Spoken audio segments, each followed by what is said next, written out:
Drifting over the northwest edge of the Gulf of Mexico, you can't help but notice the mosaic of ecosystems that merge to form the Texas coast. The ocean, barrier islands, bays, marshes, and rivers all combine to form habitats for a variety of plants and animals. This diversity derives from seasonal flushes of freshwater from the rivers. Without these freshwater inflows, these environmental flows, the bays would cease to thrive.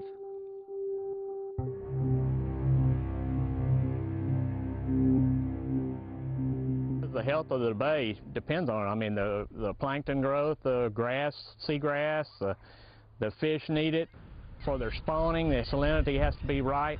For instance, if we have a real high salinity and no freshwater runoff, we don't have a crop of white shrimp that year, or a very limited crop. Of course, that's less for the fish to eat, and especially when you're dependent on having good sport fishing, it's very important, because that's what people come for. The plentiful birds and wildlife, the good fishing, and a whole lot of us make our living directly off of it. The economy of the Texas coast is as vast as its geography. Tourism takes a variety of forms, from enjoying the beach to recreational fishing to bird watching. Add in commercial fishing and you've got an economic engine that generates over $2 billion. Add in heavy industry and you have a region that is critical to the welfare of the nation. The link between this vital part of the economy and the environmental flows that support it eventually attracted the attention of lawmakers. In 2007, the Texas legislature passed two bills, Senate Bill 3 and House Bill 3, which together established a new process for trying to determine the environmental flow needs of our rivers and streams and coastal bays and estuaries, and then develop standards to actually make sure that those flows are there for the benefit of fish and wildlife habitat for the future. You know, everybody, I think, understands now the value of protecting environmental flows. The question now is how to protect those flows, not whether to protect those flows.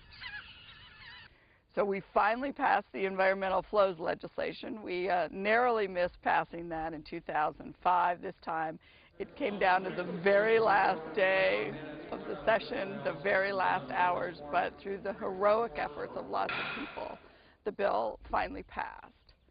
What this legislation does is establish a process to determine how much water our rivers and bays need to stay healthy. We don't really know the answer to that question yet. So that's the first step under the legislation, and it involves people from throughout the different river basins in Texas who really know their own rivers, and it involves scientists from all over the state. Once we get those numbers, then those will translate into regulations that essentially cap the amount of water you can withdraw from a river basin. That's going to encourage efficiency, it's going to encourage appropriate water rates, trading, and it's going to allow us to meet our future human water needs while we still keep our rivers and bays healthy for fish and wildlife, and something for future generations to enjoy. Thank you all for being here. This is our second meeting of the Environmental Flows Advisory Group, and we are overseeing this effort is the Environmental Flows Advisory Group, made up of lawmakers and representatives from state natural resource agencies. Our first job was to actually appoint the Scientific Advisory Committee, which brings the hopefully objective science to the process to really study the issue and to come up with methodologies and regulations that will go towards the end of figuring out how much water needs to be available in these rivers as it gets to the estuaries. But also then we appoint the stakeholder committees for the 7 major bay and estuary systems in the state, starting east and working west. So all of this input is hopefully put together at the end of the process, comes back to us, and then presented to TCEQ at the end of the day, and set up these environmental flow standards, which will apply to all of the rivers in the state.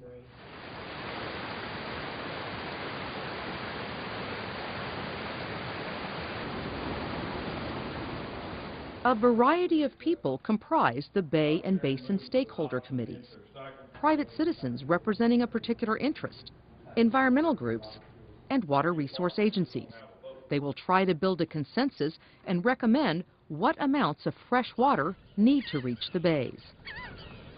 I don't think any of us in our thinking wants to harm our environment. We don't look out there and say we have ravaged our environment in our rivers or in our bays and estuaries. The other side of that is, we don't want to say that we have committed a sum of water such that it over appropriates the environmental need and we're in effect wasting water that other interests in the state of Texas need.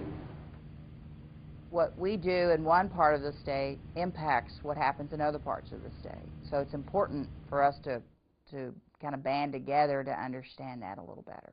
I think it'll be interesting to see how these processes turn out, because I think they'll raise the awareness of all participants and all that rely on the rivers and the water availability in the state for all uses. Whether we use them in agriculture, whether we use them in recreation, we're all connected by this H2O molecule, this water.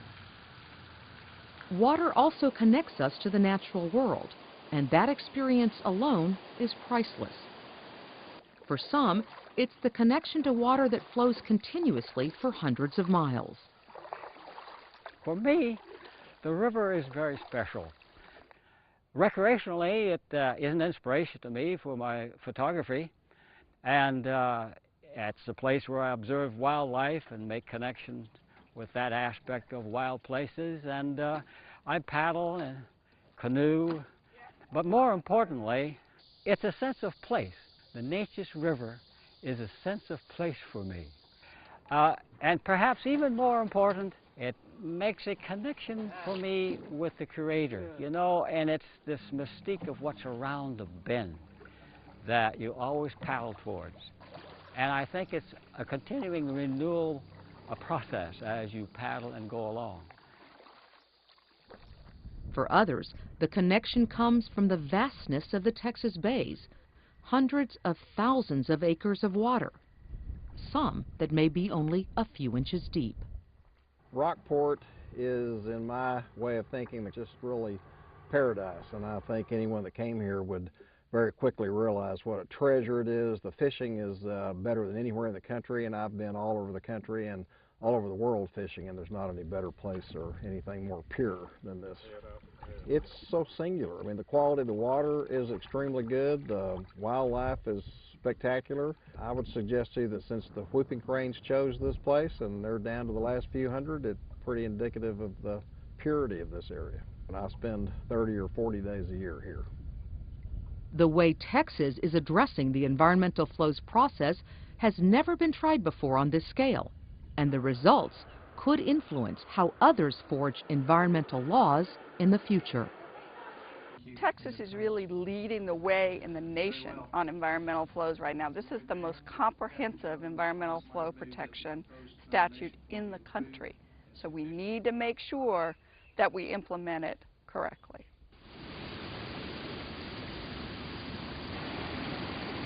We are breaking new ground, if you will, with respect to defining the environmental flows of our rivers to make sure that we meet the needs of our businesses, our communities, our municipalities, and our fish and wildlife, and all those who value and enjoy those resources. And so the eyes of the nation are definitely upon Texas, and that's where we like them, because this is an opportunity for us to shine, and I have no doubt we will when it comes to the future of our rivers.